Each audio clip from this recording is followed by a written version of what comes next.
Radio Krishna Centrale apresenta o Srimad Bhagavatam de Krishna Dvaipayan Vyasa. Edições Bhaktivedanta, com verso sânscrito original, tradução e explicação de Sua Divina Graça Bhaktivedanta Swami Prabhupada. Um programa de Radio Krishna Centrale aos cuidados de Adunandana Das e Reva Tirupeshwari Devi Dasi. Para informações, visitem o sítio radiokrishna.com.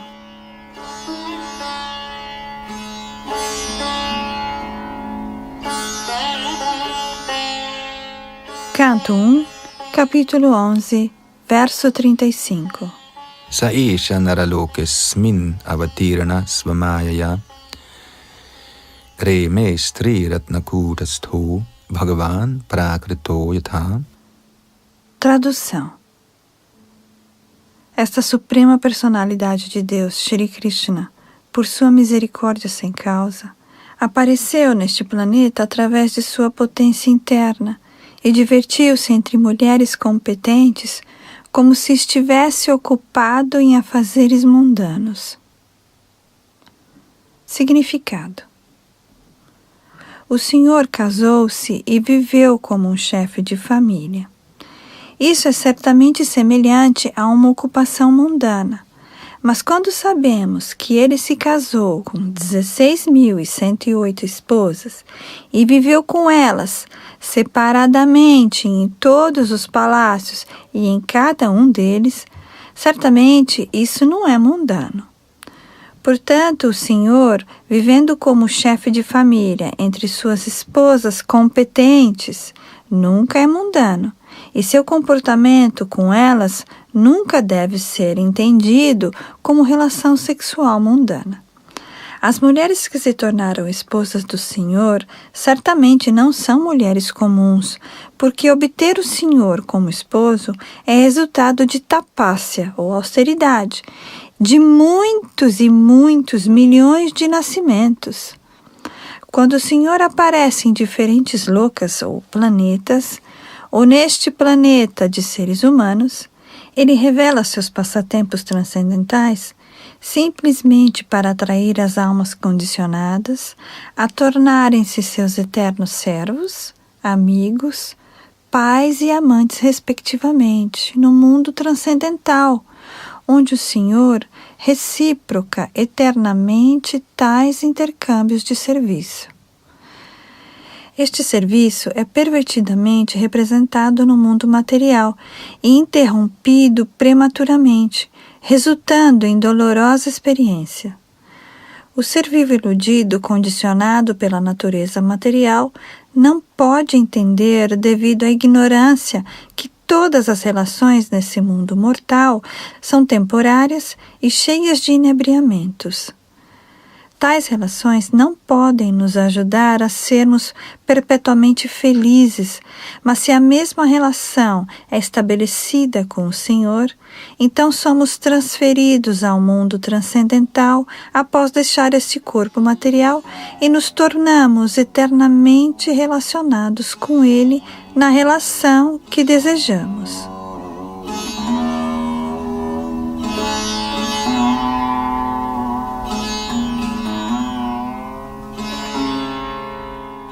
As mulheres entre as quais ele vivia como esposo não são, portanto, mulheres desse mundo mortal, mas estão eternamente relacionadas com ele como esposas transcendentais, uma posição que alcançaram pela perfeição do serviço devocional. Esta é a competência delas. O Senhor é Param Brahman, ou a suprema personalidade de Deus. As almas condicionadas buscam a felicidade perpétua em todos os lugares, não apenas nessa Terra, mas também em outros planetas e em todo o universo, porque constitucionalmente uma centelha espiritual, como ela é, pode viajar a qualquer parte da criação de Deus. Porém, quando condicionada pelos modos materiais, ela tenta viajar no espaço através de espaçonaves e assim não consegue alcançar seu destino. A lei da gravidade está prendendo-a como as algemas de um prisioneiro. Por outros processos, ela pode alcançar qualquer lugar, mas mesmo que alcance o planeta mais elevado, não pode atingir a felicidade perpétua que busca vida após vida.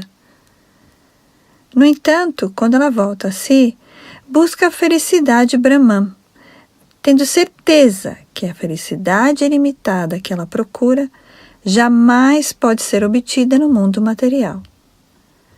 Como tal, o Ser Supremo, para Brahman, certamente não busca sua felicidade em parte alguma do mundo material. Tampouco sua parafernália de felicidade pode ser encontrada no mundo material. Ele não é impessoal.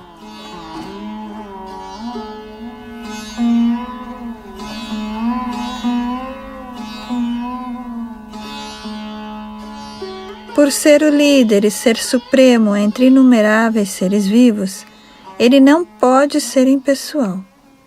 Ele é exatamente como nós e tem por completo todas as propensões de um ser vivo individual.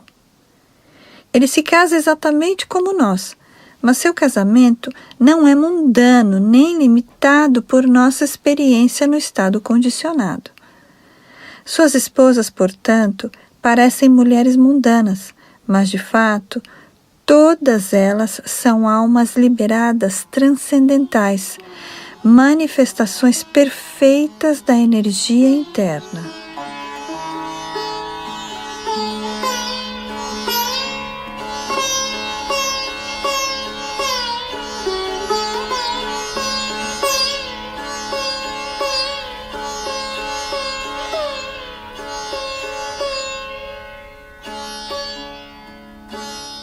Canto 1, capítulo 11, verso 36.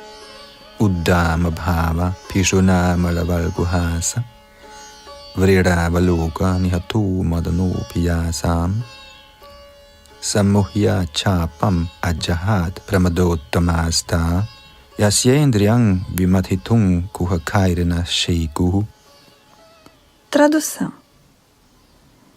Embora os belos sorrisos e olhares furtivos das rainhas fossem todos imaculados e excitantes, e embora elas pudessem conquistar o próprio Cupido, fazendo com que, frustrado, abandonasse o arco, e embora mesmo o tolerante Shiva pudesse cair vítima delas, ainda assim, apesar de todos os seus atrativos e feitos mágicos, elas não podiam agitar os sentidos do Senhor. Significado: o caminho da salvação ou o caminho de volta ao Supremo sempre proíbe a associação com mulheres, e todo o esquema Sanatana Dharma ou Varnashram Dharma proíbe ou restringe a associação com mulheres. Como então pode alguém ser aceito como a suprema personalidade de Deus se está adicto a mais de 16.000 esposas? Essa questão pode ser relevantemente levantada por pessoas inquisitivas, realmente ansiosas por conhecer a natureza transcendental do Senhor Supremo. E para responder a tais perguntas, os sábios de Naimisharanya discutiram o caráter transcendental do Senhor neste verso e nos seguintes. Este verso deixa bem claro que os aspectos atrativos femininos que podem conquistar Cupido, ou mesmo o supremamente tolerante Senhor Shiva, não podiam conquistar os sentidos do Senhor. A ocupação de Cupido é provocar a luxúria mundânea. Todo o universo move-se pela agitação da flecha de Cupido. As atividades do mundo estão sendo executadas pela atração central de macho e fêmea. O macho busca a parceira que lhe apraz e a fêmea busca um macho adequado. Assim funciona o estímulo material. Logo que o macho se combina com a fêmea, o cativeiro material do ser vivo é pronto e fortemente travado pela relação sexual. E como resultado disso, a atração de macho e fêmea pelo docilar, terra natal, progenie corpórea corpórea, sociedade, amizade e acúmulo de riqueza, torna-se o campo ilusório de atividades. E assim se manifesta uma falsa, mas infatigável atração pela existência material temporária, que é cheia de misérias.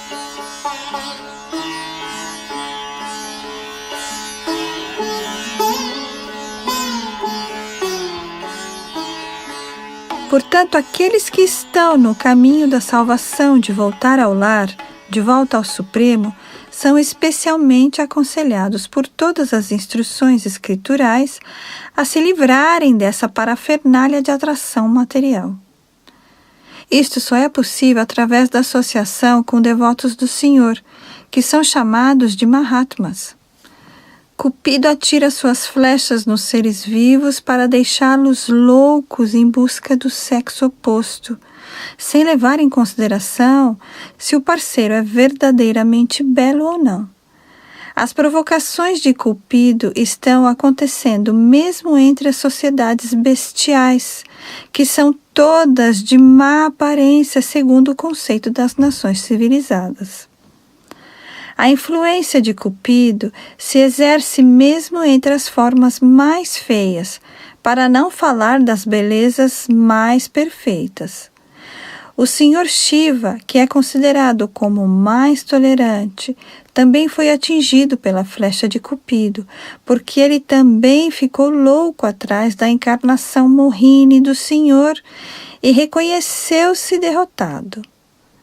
O próprio Cupido, contudo, foi cativado pelos graves e excitantes procedimentos das deusas da fortuna, e ele abandonou voluntariamente seu arco e flechas em estado de frustração.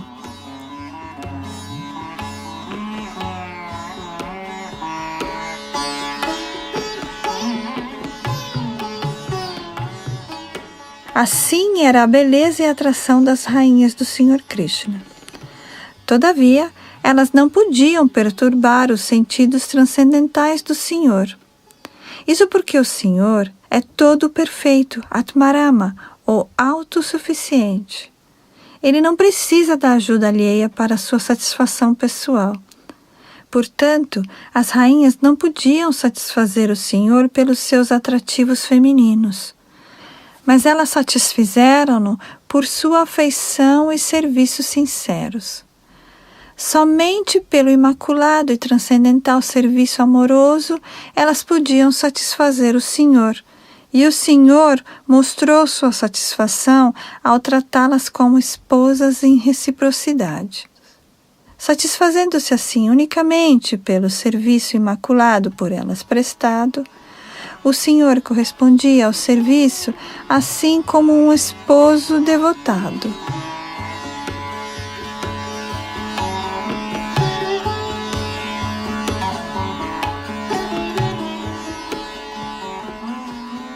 Senão, ele não teria motivo para tornar-se o esposo de tantas esposas. Ele é o esposo de todas, mas ele corresponde àqueles que o aceitam como tal. Esta afeição imaculada pelo Senhor jamais deve ser comparada à luxúria mundana. Ele é puramente transcendental, e os graves procedimentos que as rainhas revelavam em muitas maneiras femininas naturais também eram transcendentais, porque os sentimentos expressavam-se devido ao êxtase transcendental. Já se explicou no verso anterior que o Senhor parecia um esposo mundano, mas na verdade sua relação com suas esposas era transcendental, pura e não condicionada pelos modos da natureza material.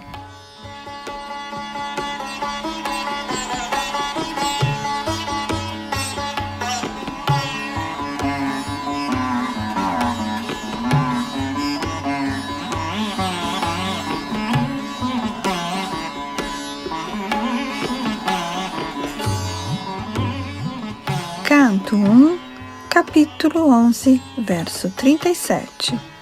Tamayang manyate loko yasangam apisanginam atmaupam yena manujam vyapranavanam yato buddha. Tradução.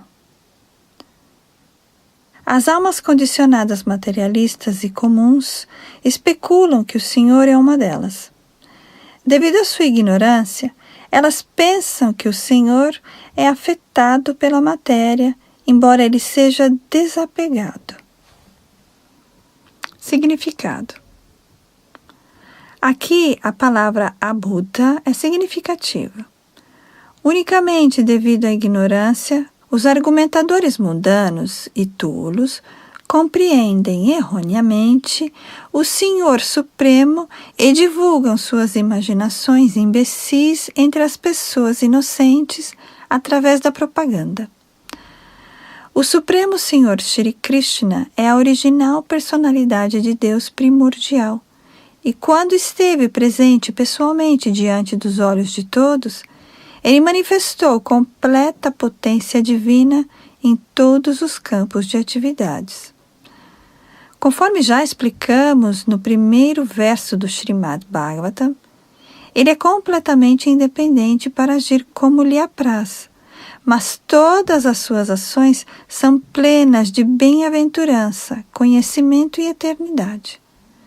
Somente os tolos mundanos é que o interpretam mal, inconscientes de sua forma eterna de conhecimento e bem-aventurança, o que é confirmado na Bhagavad Gita e nos Upanishads. Suas diversas potências atuam num plano perfeito de sequência natural, e fazendo tudo por intermédio de suas diferentes potências, ele permanece eternamente o Supremo Independente. Quando desce ao mundo material, por sua misericórdia sem causa para com os diferentes seres vivos, ele o faz através de sua própria potência. Ele não está sujeito a nenhuma condição dos modos materiais da natureza. Ele desce como ele é originalmente. Os especuladores mentais interpretam-no mal, não como a pessoa suprema, mas consideram seus aspectos impessoais sob a forma do Brahman inexplicável, como sendo tudo. Tal concepção também é produto da vida condicionada, porque eles não podem ir além de sua própria capacidade pessoal. Portanto, aquele que considera o Senhor ao nível de sua potência limitada é apenas um homem comum.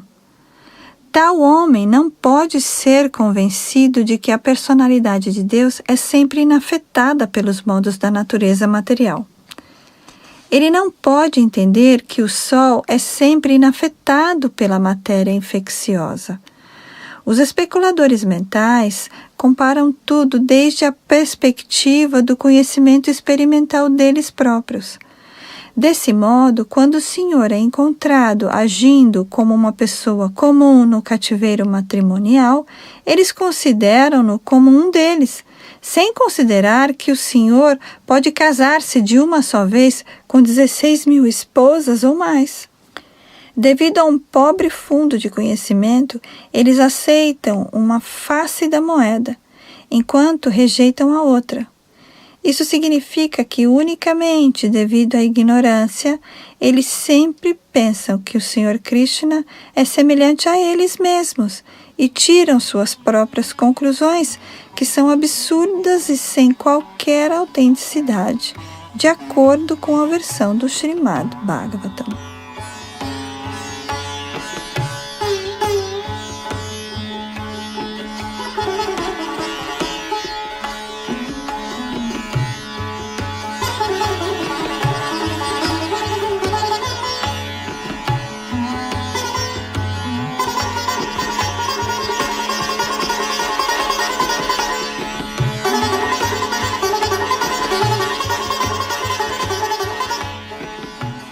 Canto 1, capítulo 11, verso 38. Itadishanam ishasya prakritistho pitadgunaihi ayujyate sadatmasthair yatha buddhis tadashraya. Tradução.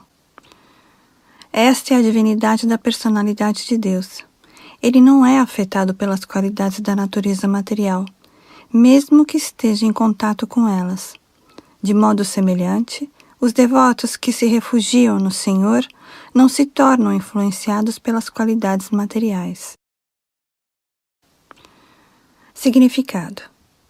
Nos Vedas e nas literaturas védicas, o Shruti e o Smriti, afirma-se que na divindade nada há de material. Ele é unicamente transcendental, Nirguna, o supremo conhecedor, Hari, ou a personalidade de Deus. É a pessoa transcendental suprema, situada além do limite da afeição material. Essas afirmativas são confirmadas, inclusive, por Acharya Shankara. Pode ser que alguém argumente que sua relação com as deusas da fortuna é transcendental. Mas o que dizer de sua relação com a dinastia Yadu, tendo nascido nessa família, ou de sua matança dos descrentes como Jarasandha e outros asuras diretamente em contato com os modos da natureza material? A resposta é que a divinidade da personalidade de Deus nunca está em contato com as qualidades da natureza material, em nenhuma circunstância. De fato, ele está em contato com essas qualidades porque é a fonte última de tudo. Contudo, ele está acima das influências dessas qualidades. Ele é conhecido, portanto, como Yogeshvara, ou o mestre do poder místico, ou, em outras palavras, o Todo-Poderoso. Mesmo seus devotos eruditos não são afetados pela influência dos modos materiais. Os exaltados 6 Gosvamis de Vrindavana descendiam todos de famílias muito ricas e aristocráticas, mas quando adotaram a vida de mendicantes em Vrindavana, superficialmente parecia que eles estavam em condições de vida miseráveis. Mas, de fato, eles eram os mais ricos de todos, em valores espirituais. Tais Mahabhagavats, os devotos de primeira classe, embora movendo-se entre os homens, não são contaminados pela honra ou pelo insulto, fome ou satisfação, sono ou vigília, que são todos influências resultantes dos 3 modos da natureza material. Do mesmo modo, alguns deles estão envolvidos com relações mundanas e, todavia, são inafetados. A menos que tenha essa neutralidade diante da vida, ninguém pode ser considerado como situado em transcendência. A divindade e seus associados estão no mesmo plano transcendental e suas glórias são sempre santificadas pela ação de Yogamaya, ou a potência interna do Senhor.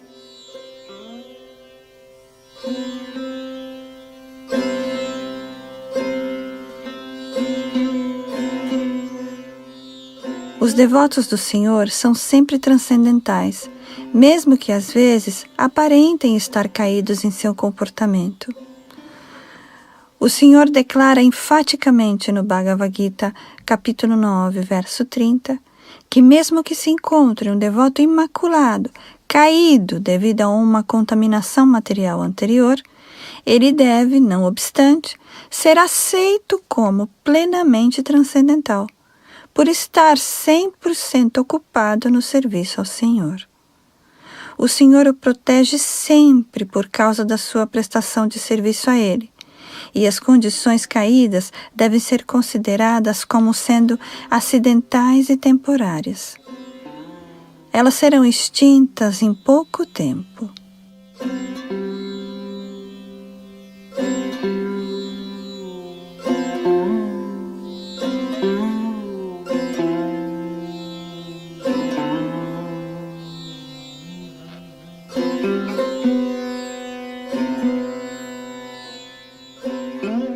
Canto 1, capítulo 11, verso 39.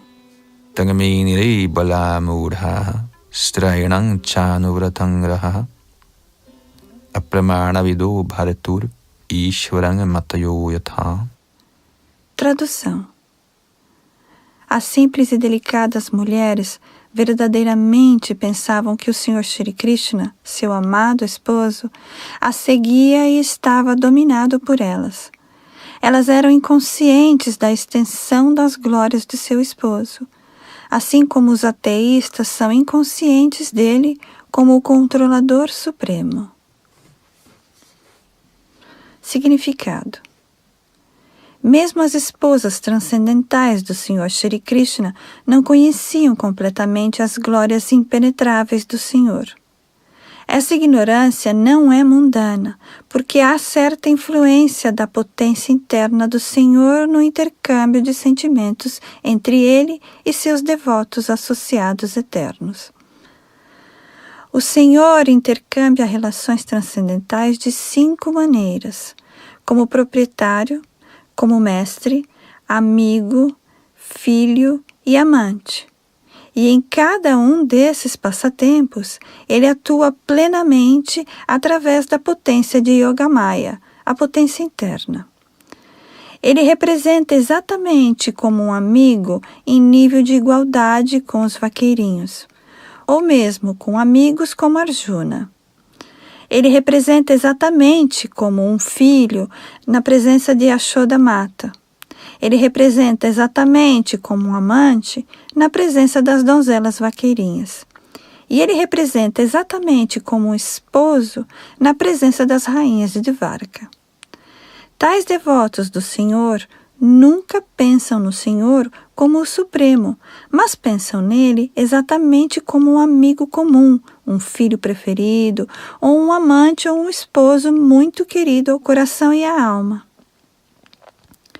Assim é a relação transcendental entre o Senhor e seus devotos transcendentais, que agem como seus associados no céu espiritual, onde há inúmeros planetas Vaikuntha. Quando o Senhor desce, ele o faz justamente com seu séquito, para exibir um quadro completo do mundo transcendental, onde o amor puro e a devoção pelo Senhor prevalecem sem nenhum prestígio mundano e de domínio sobre a criação do Senhor. Tais devotos do Senhor são todas almas liberadas, representações perfeitas da potência interna ou marginal, em completa negação da influência da potência externa. As esposas do Senhor Krishna eram levadas a esquecer as imensuráveis glórias do Senhor através da potência interna, para que não pudesse haver qualquer defeito de intercâmbio.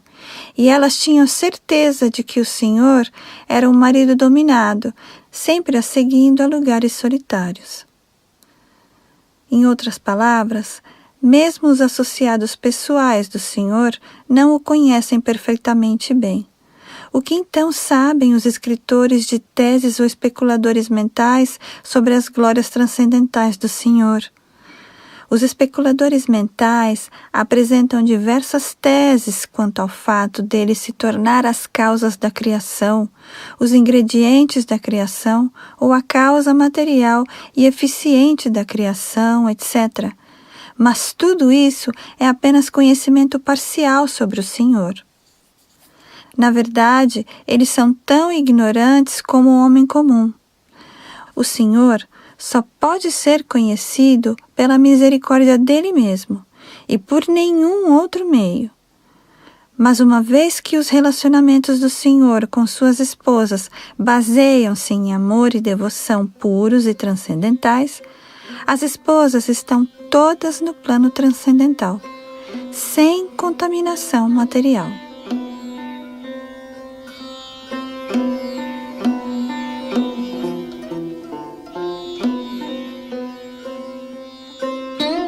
Neste ponto, encerram-se os significados Bhaktivedanta do primeiro canto, 11º capítulo do Srimad Bhagavatam, intitulado A Entrada do Senhor Krishna em Dvarka.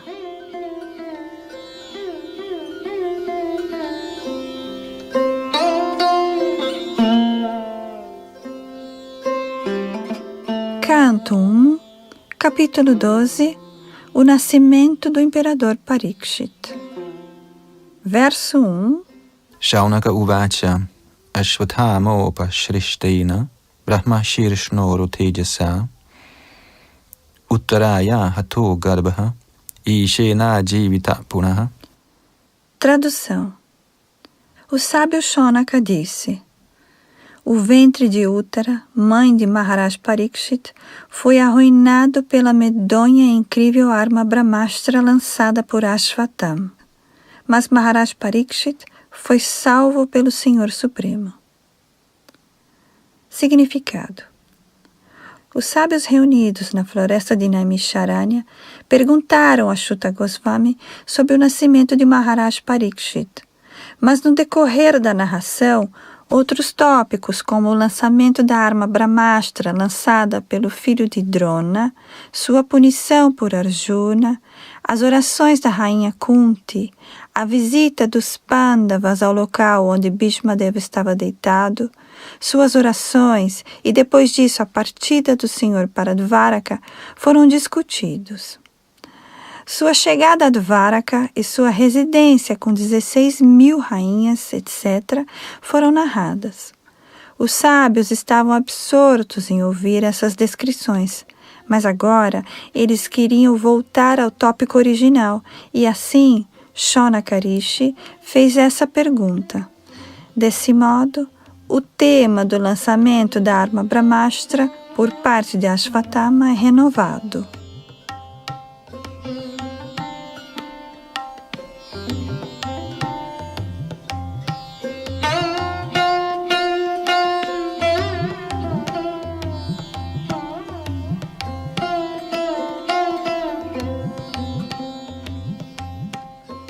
Canto 1, capítulo 12, verso 2. Tasya janma mahabuddhe karmani cha mahatmanah nidhanam cha yathaiva asit sapretya gatavan yatha. Tradução: como o grande imperador Parikshit, que era muito inteligente e um grande devoto, nasceu naquele ventre? Como aconteceu sua morte? E o que ele alcançou após sua morte? Significado: o rei de Hastinapur, hoje Delhi, era imperador do mundo, pelo menos até o tempo do filho do imperador Parikshit. Maharaj Parikshit foi salvo pelo Senhor no ventre de sua mãe. Assim, ele pôde certamente ser salvo da morte prematura devido à má vontade do filho de um Brahmana. Porque a era de Kali começou a agir logo após a ascensão de Maharaj Parikshit ao poder, o primeiro sinal das apreensões manifestou-se na maldição ao inteligentíssimo e devoto rei Maharaj Parikshit. O rei é o protetor dos cidadãos indefesos, cujo bem-estar, paz e prosperidade dependem dele. Desafortunadamente, devido à instigação da caída era de Kali, um desventurado filho de Brahmana foi levado a condenar o inocente Maharaj Parikshit, e assim o rei teve de preparar-se para uma morte dentro de 7 dias. Maharaj Parikshit é especialmente famoso como aquele que é protegido por Vishnu, e ao ser indevidamente amaldiçoado pelo filho de um Brahmana, ele poderia ter invocado a misericórdia do Senhor para salvá-lo, mas ele não o quis, porque era devoto puro. O devoto puro nunca pede ao Senhor nenhum favor indevido. Maharaj Parikshit sabia que a maldição do filho de Brahmana, que pesava sobre ele, era injusta, mas como todos os demais sabiam. Mas ele não quis neutralizá-la, porque também sabia que a era de Kali havia começado e que o primeiro sintoma da era, ou seja, a degradação da altamente talentosa comunidade brahmana, também havia começado. Ele não quis interferir na corrente do tempo, senão que preparou-se para enfrentar a morte muito alegre e apropriadamente. Foi tão afortunado que teve pelo menos 7 dias para preparar-se para o encontro com a morte. E assim, ele utilizou o tempo apropriadamente, na companhia de Shukadeva Goswami, o grande santo e devoto do Senhor.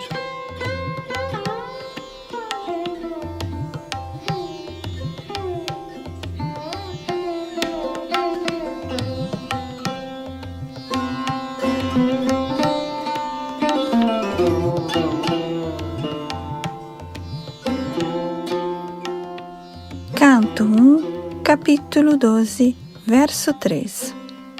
Tadidang shrotum ichhamo gaditung yadimanyasi bruhi na shraddhadhananang yasya jnanam adachukaha. Tradução. Desejamos todos ouvir respeitosamente sobre ele, Maharaj Parikshit, a quem Shukadeva Goswami transmitiu o conhecimento transcendental. Por favor, fala sobre este assunto. Significado. Shukadeva Goswami transmitiu conhecimento transcendental a Maharaj Parikshit durante os derradeiros 7 dias de sua vida, e Maharaj Parikshit o ouviu adequadamente, assim como o ardoroso estudante. O efeito de tal audição e canto fidedignos do Srimad Bhagavatam foi igualmente compartilhado tanto pelo ouvinte quanto pelo recitador. Ambos foram beneficiados. Dos 9 diferentes meios transcendentais de serviço devocional ao Senhor, prescritos no Bhagavatam, todos eles ou alguns deles, ou mesmo um só deles, são igualmente benéficos se executados adequadamente. Maharaj Parikshit e Shukadeva Goswami foram sérios executores dos primeiros e importantes 2 itens, que são o processo de cantar e o processo de ouvir. Portanto, ambos foram bem-sucedidos em sua louvável tentativa. A compreensão transcendental é alcançada pela seriedade em ouvir e cantar, e por nenhum outro meio. Existe um tipo de mestre espiritual e discípulo, muito divulgados nesta era de Kali. Dizem que o mestre injeta força espiritual no discípulo através de uma corrente elétrica gerada pelo mestre, e o discípulo começa a sentir o choque. Ele torna-se inconsciente e o mestre pede remuneração pela descarga de seu estoque, assim chamados bens espirituais. A divulgação dessa farsa está acontecendo nesta era e o pobre homem comum está se tornando vítima desta propaganda. Não encontramos esses contos folclóricos nas relações entre Shukadeva Goswami e seu grande discípulo Maharaj Parikshit. O sábio recitou o Srimad Bhagavatam com devoção e o grande rei ouviu-o adequadamente. O rei não sentiu nenhum choque de corrente elétrica do mestre, nem ficou inconsciente enquanto recebia o conhecimento do mestre. Ninguém deve, portanto, deixar-se vitimar por essas propagandas desautorizadas, feitas por certos falsos representantes do conhecimento védico. Os sábios de Naimisharanya eram muito respeitosos em ouvir sobre Maharaj Parikshit, por ele ter recebido o conhecimento de Shukadeva Goswami, por meio do ouvir fervoroso. O ouvir fervoroso da parte do mestre espiritual fidedigno é o único caminho para receber o conhecimento transcendental, e não há necessidade de façanhas médicas ou misticismo oculto para a obtenção de efeitos miraculosos. O processo é simples, mas apenas o participante sincero pode alcançar o resultado desejado.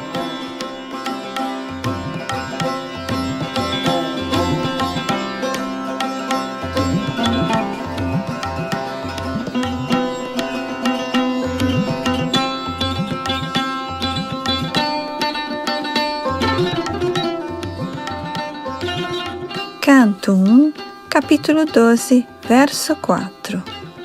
Suta uvacha apipala dharmaraja pitrivadranjayan prajaha nispraha sarva kamebhya krishna padanusivaya. Tradução. Shri Suta Goswami disse: o imperador Parikshit administrou generosamente a todos durante o seu reinado. Ele era exatamente como o pai dele.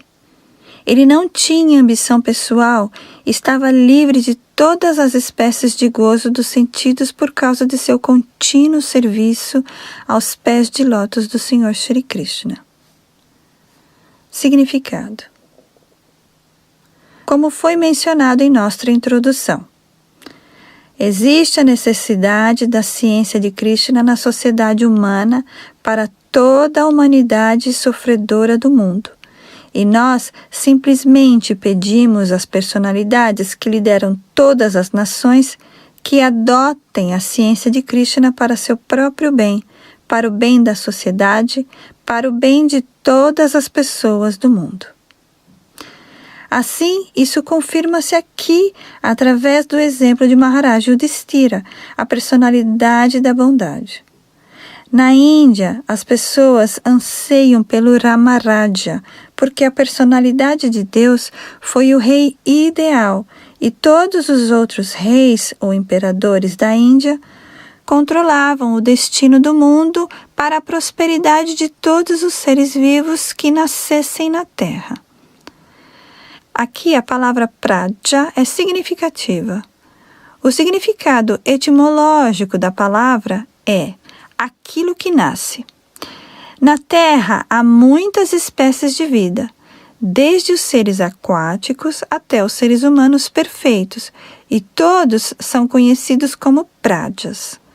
O Senhor Brahma, o criador desse universo particular, é conhecido como o Prajapati, porque é o avô de todos que têm nascido.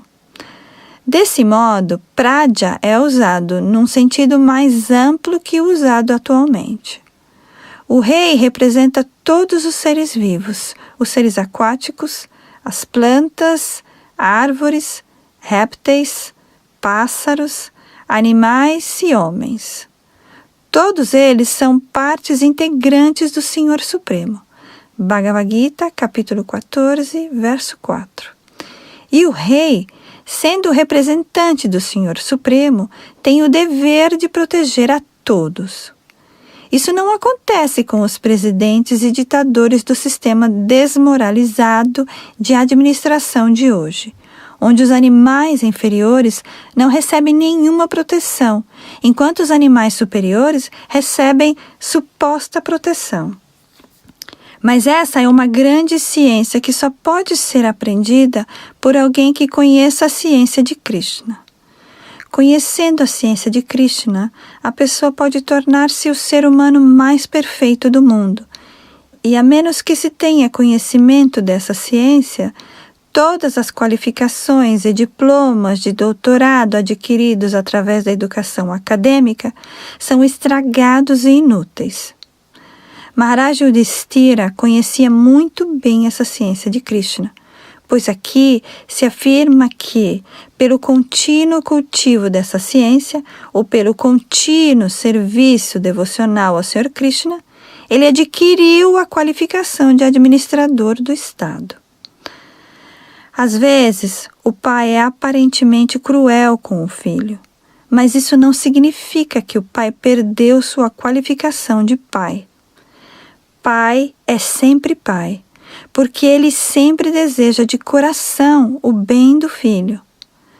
O pai quer que todos os seus filhos tornem-se homens melhores que ele mesmo.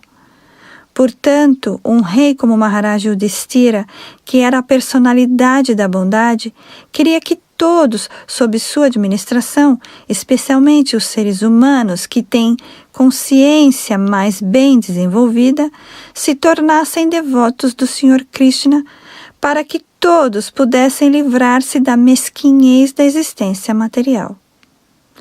Seu lema de administração era: todo o bem para os cidadãos. Pois, como a bondade personificada, ele sabia perfeitamente bem o que é realmente bom para eles. Ele conduzia a administração baseado nesse princípio, e não no princípio Rakshashi demoníaco de gozo dos sentidos.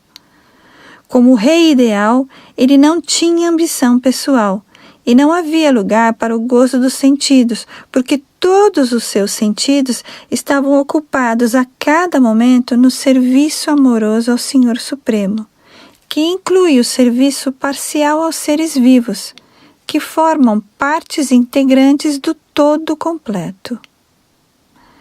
Aqueles que se ocupam em prestar serviço às partes integrantes, deixando de lado o todo, apenas desperdiçam tempo e energia, assim como faz alguém ao regar as folhas de uma árvore sem regar a raiz.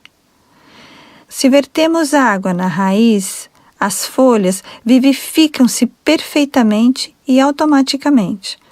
Mas se a água é vertida somente nas folhas, toda a energia é desperdiçada. Maharaj Yudhishthira, portanto, estava constantemente ocupado ao serviço do Senhor. E assim, as partes integrantes do Senhor, os seres vivos sob sua cuidadosa administração, eram perfeitamente atendidos com todo o conforto nesta vida e com todo o progresso na próxima. Assim funciona o sistema perfeito da administração do Estado.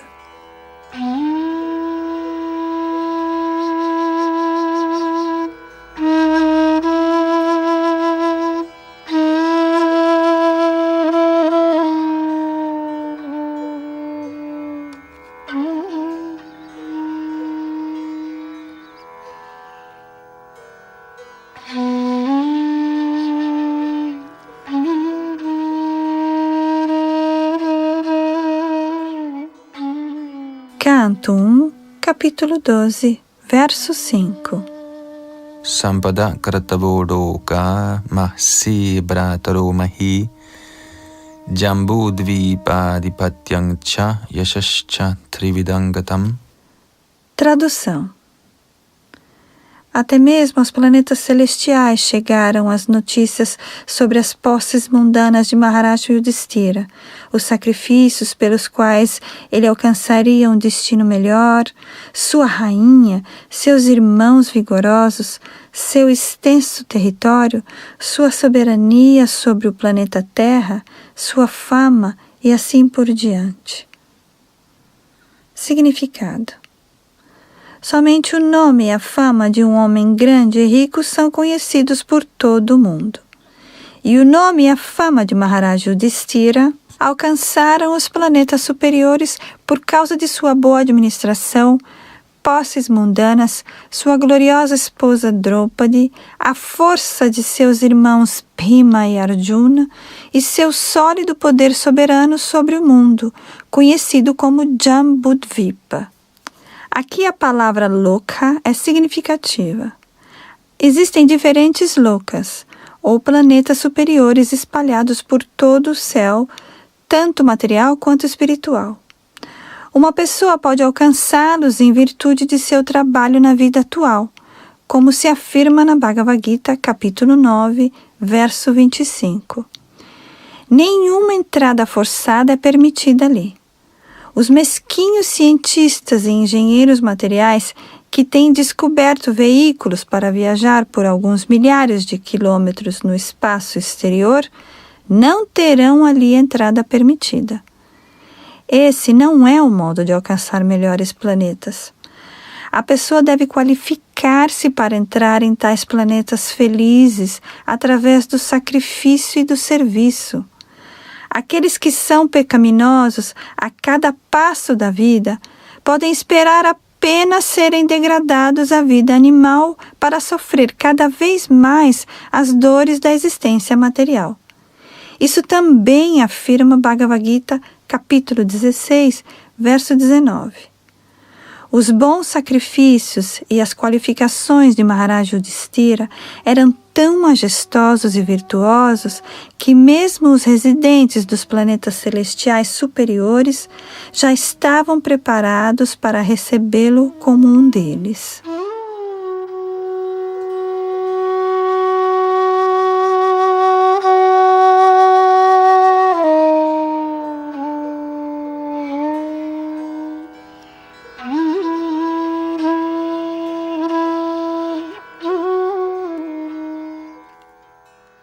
Canto 1, capítulo 12, verso 6. Kingti kama surasparha mukunda manaso dvijaha adhidjahrur mudang ragya kshudhitasya yathitari. Tradução. Ó Brahmanas, A opulência do rei era tão deslumbrante que os cidadãos do céu aspiravam por ela. Mas porque ele estava absorto no serviço ao Senhor, nada podia satisfazê-lo, exceto o serviço ao Senhor. Significado: existem duas coisas no mundo que podem satisfazer os seres vivos. Quando a pessoa é materialmente envolvida, ela se satisfaz apenas com o gozo dos sentidos.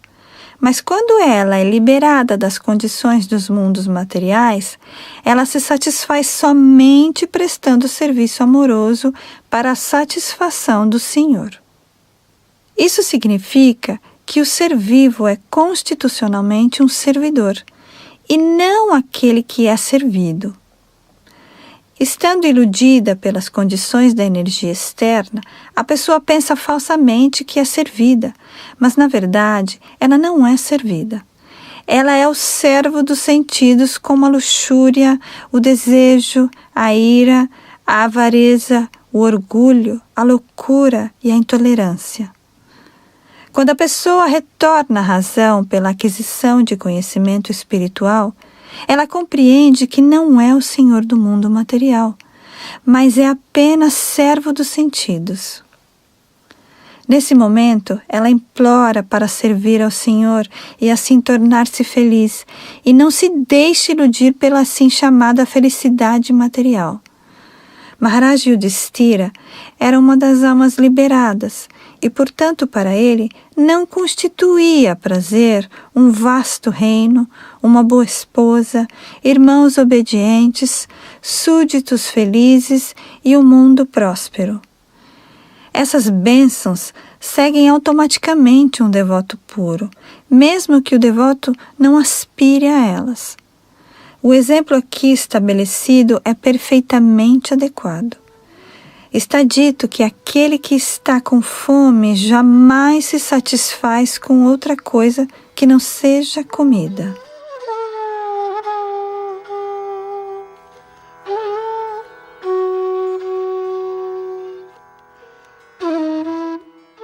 Todo o mundo material está cheio de seres vivos famintos. A fome não é de boa comida, abrigo ou gozo dos sentidos. A fome é de atmosfera espiritual. Unicamente devido à ignorância, eles pensam que o mundo está insatisfeito porque não há suficiente comida, abrigo, defesa e objetos de gozo dos sentidos.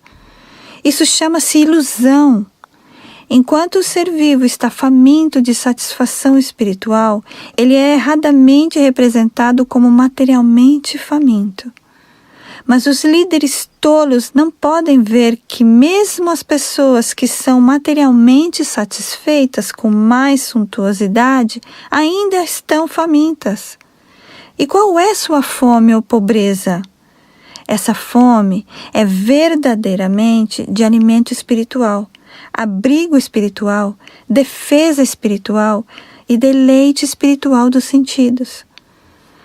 Pode-se obter essas coisas na associação com o Espírito Supremo, o Senhor Shri Krishna, e por isso aquele que as tem não pode ser atraído pelos assim chamados alimento, abrigo, defesa e gozo dos sentidos do mundo material, mesmo que sejam saboreados pelos cidadãos dos planetas celestiais.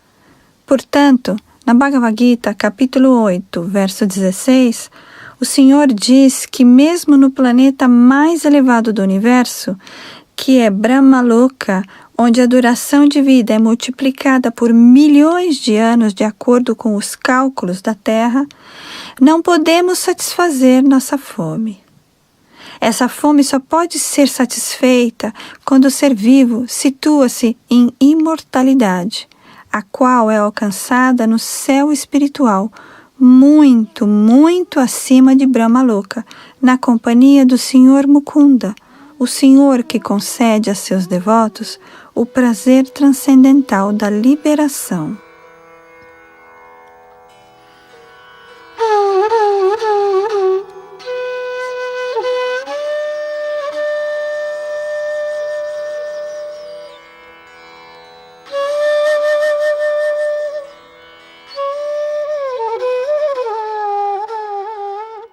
Canto 1, capítulo 12, verso 7. Matur garbhagato vira satada bhrigunandana dadarsha purusham kanchid dahyamano stratejasa. Tradução. Ó filho de Brigu, Shaunaka, quando o bebê Parikshit, o grande lutador, estava no ventre de sua mãe Uttara e sofria o calor incandescente do Brahmastra atirada por Ashvatthama, ele pôde observar o Senhor Supremo vindo ao seu encontro. Significado. A morte geralmente implica em permanecer em transe por 7 meses. Ao ser vivo, de acordo com sua própria ação, se permite entrar no ventre da mãe pelo veículo do sêmen do pai, e assim ele desenvolve o corpo desejado. Essa é a lei do nascimento em corpos específicos, de acordo com as próprias ações passadas. Quando acorda do transe, ele sente a inconveniência de estar confinado dentro do ventre, e desse modo quer sair dali, e às vezes, afortunadamente, ora ao Senhor por essa liberação.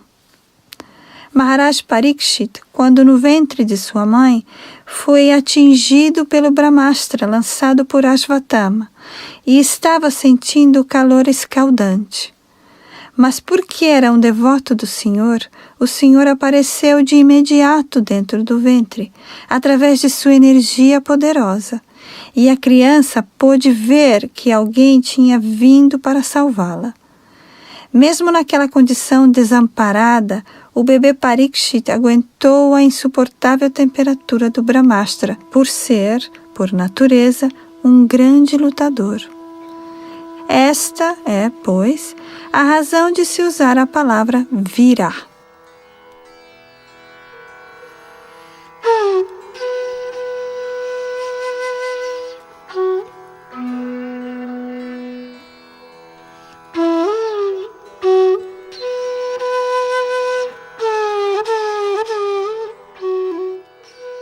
Canto 1, capítulo 12, verso 8.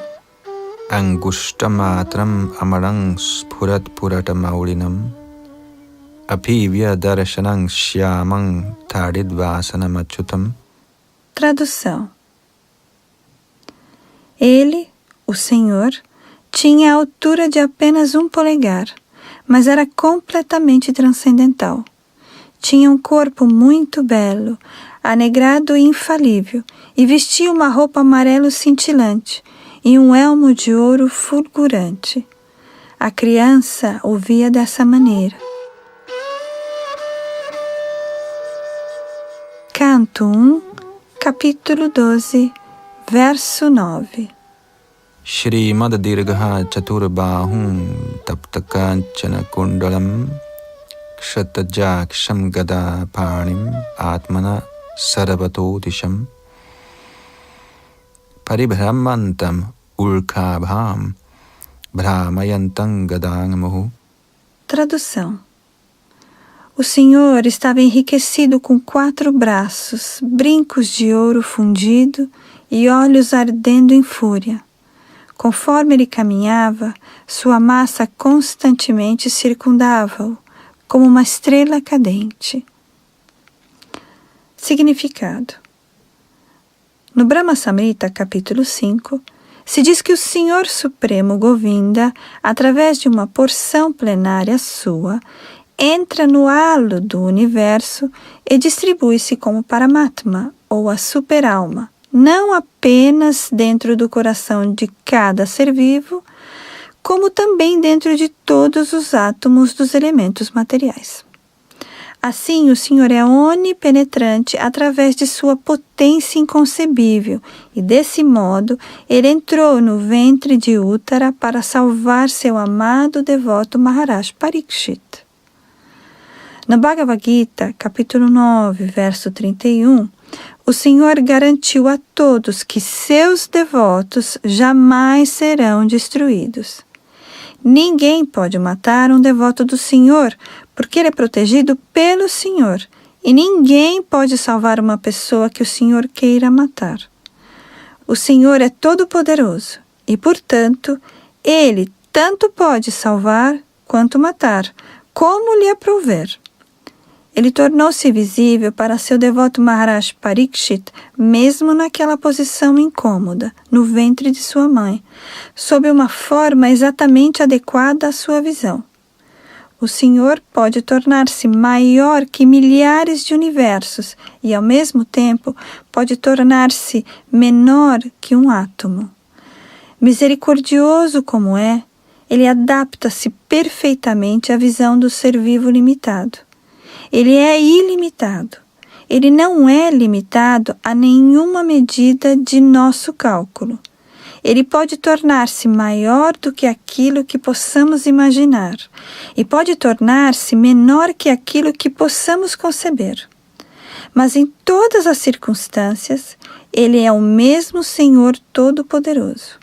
Não há diferença entre o Senhor Vishnu do tamanho de um polegar no ventre de Uttara e o Narayana completo no Vaikuntha Dhama, o reino de Deus. Ele aceita a forma de Archa Vigraha, deidade adorável, simplesmente para aceitar serviço de seus diversos devotos incapazes.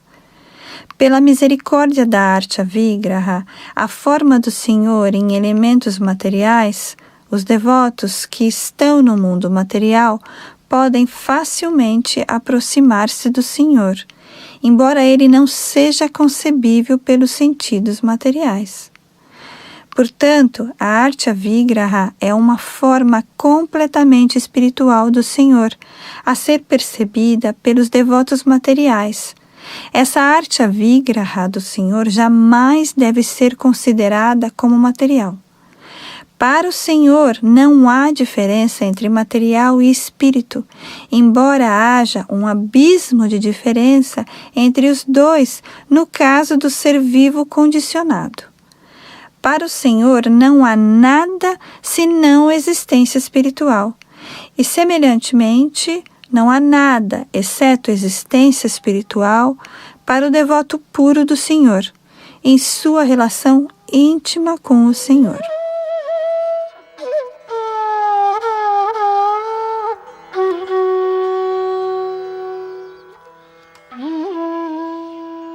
Vocês acabaram de ouvir o Srimad Bhagavatam, de Krishna Dvaipayan Vyasa, edições Bhaktivedanta, com verso sânscrito original, tradução e explicação de Sua Divina Graça Bhaktivedanta Swami Prabhupada. Um programa de Rádio Krishna Centrale, aos cuidados de Adunandana Das e Reva Tirupeshwari Devi Dasi. Para informações, visitem o sítio radiokrishna.com.